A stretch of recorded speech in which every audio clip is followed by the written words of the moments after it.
जी हाँ, ये बिल्कुल फैक्ट है।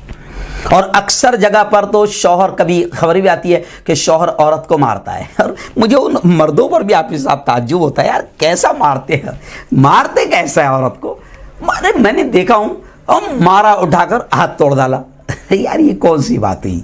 प्यारे आका सल्लल्लाहु अलैहि वसल्लम ने अपनी बीवियों से मोहब्बत सिखाया है, और कितना प्यारा दीन अल्लाह ने हमको दिया है, कि जो प्यारा दीन, कितना प्यारा दीन है कि औरत अगर मर्द को मुस्कुरा कर देख ले, और मर्द अगर औरत को मुस्कुरा कर देखे, तो नबी पाक सल्लल्लाहु अलैहि वसल्लम ने फरमाया कि बीवी और शौहर को मुस्कुराते हुए देखकर अल्लाह भी मुस्कुराता है।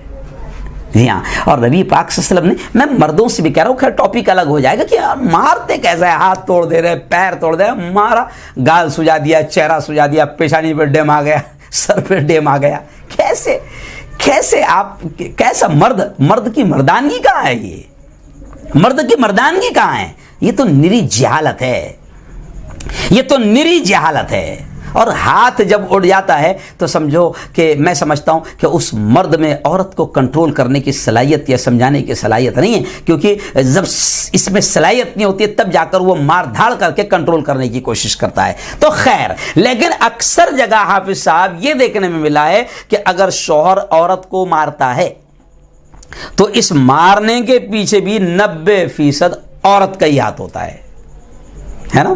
कैसे होता है वो तो मेरा ख्याल, औरतें ज़्यादा गुस्सा नहीं होना बोला, या फिर बोलेंगे क्या, कौन सा अनुमान चुन डाले मुफ्ती साहब ने आज। तो खैर, औरतों का यह हाथ होता है। अगर कोई औरत घर में मार खा रही है तो फिर पता चलता है कि सास का हाथ है, या ननन का हाथ है, या फिर भाभी का हाथ है, या फिर देवरानी मार खा रही तो जेठानी का हाथ है, या किसी औरत का ही हाथ होता है। और वो कैसे हाथ होता है मुझे आपको बताने की ज़रूरत नहीं, बल्कि अल्लाह वालों ने लिखा है कि देखो, एक माँ है, अगर माँ आंखों में आंसू भर के दर्द भरे अंदाज में बहू के जुल्म की दास्तान अगर बेटे को सुनाएगी, तो ज़रा बताओ कौन सा बेटा है जो हाथ नहीं उठाएगा, कौन सा बेटा है जिसको गुस्सा नहीं आएगा, कौन सा बेटा है जो हाथ नहीं उठाएगा।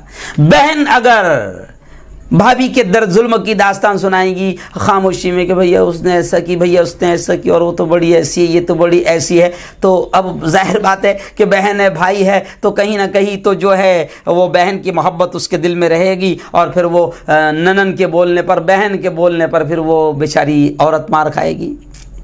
जी हाँ, अक्सर ये हो रहा है कि अक्सर औरतों की मारपीट के पीछे भी औरतों का ही हाथ नजर आ रहा है। सास और नंदों का हाथ, माँ और बहनें किस तरीके से कान फूंकती है, शौहर के दिमाग में भरती है, वो बताने की जरूरत नहीं है।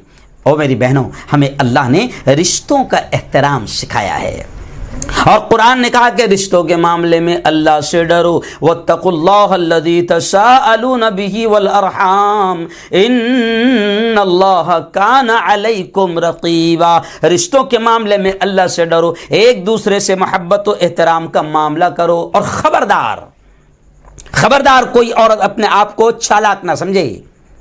अपनी सास होने का, अपनी ननंद होने का, अपनी जेठानी होने का, या जो भी है, वो अपने पावर का गलत इस्तेमाल ना करे। खबरदार, अल्लाह हर चीज से, तुम्हारे हर अमल से, हर चाल, हर मक्कारी से बाखबर है। सास कभी ये ना भूलें कि उसकी भी बेटी किसी की बहू बनेगी, ननंद ये कभी ना भूलें कि वो भी किसी की भाभी और उसकी भी कोई ननंद होगी। आज मुझे कहते हुए अफसोस होता है कि ये बड़े पाकीज़ा रिश्ते हैं हाफिज साहब, ये बहुत बहुत पाकीज़ा रिश्ते हैं, बड़े रिश्ते हैं, पवित्र रिश्ते हैं, सास, बहू और ननन। लेकिन ये तीनों रिश्ते आज दुनिया में बदनाम हो गए हैं। अब ये रिश्ते नहीं, दुश्मन के तौर पर जाने जाते हैं। जी हाँ, लेकिन मैं समझता हूं कि इसके पीछे भी ये टीवी सीरियल्स का हाथ है। सास भी कभी बहू थी, है ना, और सास और बहू, और ये जो फिल्में, ये टीवी सीरियल्स में, मैं समझता हूं कि ये जो सास और बहू के रिश्ते जो बदनाम हो गए हैं या खराब हो गए, इसमें भी इन कमीनों का, शैतानों का हाथ है। टीवी सीरियल में, सीरियल बताने वालों का हाथ है। सास भी कभी बहू थी, और फिर बहू, उसमें सब दिखाया जाता है। सास को बताया जाता है कि बहू को कैसे सताना है, बहू को बताया जाता है कि बुड्ढी से बदला कैसा लेना है। तो ये सीरियल, ये फिल्में, ये तमाम चीजें, ये सास और बहू के रिश्तों को खराब कर रही है। आज फिल्मों ने, या टीवी सीरियलों ने सारे माहौल को बिगाड़ कर रखा है, और आज एक औरत ही औरत की दुश्मन बनती जा रही है। मैं समझता